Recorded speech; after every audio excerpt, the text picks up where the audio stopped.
नमस्कार मित्रांनो, आता मी सिंगापूर देशामध्ये आहे आणि सिंगापूरमध्ये ज्यावेळी बांधकाम कन्स्ट्रक्शन चालू असतं, कन्स्ट्रक्शनचं काम चालतं, त्यावेळी नागरिकांना काही त्रास होऊ नये म्हणून कशा प्रकारे छान भिंती उभे केल्या तुम्हाला दाखवतो।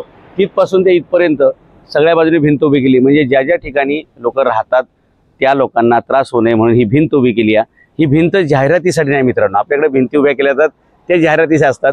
ही भिंत जाहिरातीसाठी नसून याला नॉईज बॅरियर वॉल असं म्हणतात, म्हणजे आजूबाजूला राहणाऱ्या लोकांना आवाजाचा अजिबात त्रास होऊ नये याच्यासाठी ही बांधलेली भिंत आहे। आणि इथं हे कंपल्सरी बरं का, की जो कोणी कन्स्ट्रक्शन करत असेल, इथं 80% कन्स्ट्रक्शन तर गव्हर्नमेंटच करतं, त्याला अशा प्रकारच्या नॉईज बॅरियर म्हणजे ध्वनी प्रदूषण प्रतिबंधक भिंत उभी करणं कंपल्सरी असतंय। आणि चारही बाजूने अशा प्रकारची भिंत उभी केली जाते। जर कोणाला काय त्रास झाला वाटला तर तिथे बोर्ड लिहिले असतोय बघा, तो निळ्या कलरमध्ये जो बोर्ड आहे त्याच्यावर लिहिलेले की जर तुम्हाला याचा त्रास वाटला तर लगेच कंप्लेंट करू शकता। हे झालं नॉईज पोल्युशन बाबतीत। तशाच प्रकारचं काम आतमध्ये धुळीच्या बाबतीत असते। धूळ मुक्त कन्स्ट्रक्शन असते बरं का। धूळ प्रदूषण म्हणजे वायू प्रदूषण करायला बंदी आहे, नॉईज पोल्युशन करायला बंदी आहे। रस्त्यावरती तुमची जी गाडी येणार जाणार त्यांनी अजिबात रस्त्यावरती चिखल होऊ नये याच्यासाठी कायदा आहे। त्यामुळे सिंगापूरमध्ये अजिबात आपल्याला धूळ दिसत नाही। वायू प्रदूषणामध्ये सगळ्यात मोठा वाटा हा जसा गाड्यांचा असतो, इथं गाड्या शून्य आहेत जवळपास, आणि दुसरा वाटा असतो कन्स्ट्रक्शनचा।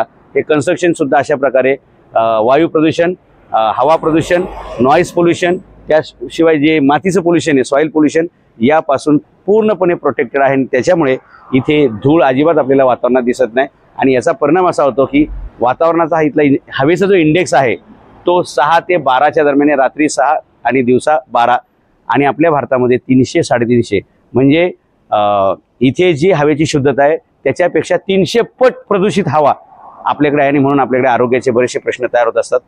20 वर्षांनी माणसाचं आयुष्य कमी होतं त्या धुळीमुळे, पण सरकारचं किंवा बाकी गव्हर्नमेंट अथॉरिटीजकडं याच्याकडं काही लक्ष नसते। सिंगापूरमध्ये मात्र हा हवेचा इंडेक्स छानपैकी मेंटेन केला जातो आणि याच्यामुळे इथल्या नागरिकांचं आयुष्य 20 वर्षांनी मित्रांनो वाढत असते। त्यामुळे कन्स्ट्रक्शन करत असताना रस्त्यावरती त्या गाडीच्या टायरला चिखल लागून तो बाहेर येऊ नये याची व्यवस्था केली जाते। बाहेर नागरिकांना आवाजाचा प्रदूषण होणार याची काळजी घेतली जाते। जेव्हा बांधकाम चालू असेल त्यावेळी त्या ड्रमसारखे असे पाईप बनवले जातात, अजिबात धूळ उडणार नाही याची काळजी घेतली जाते।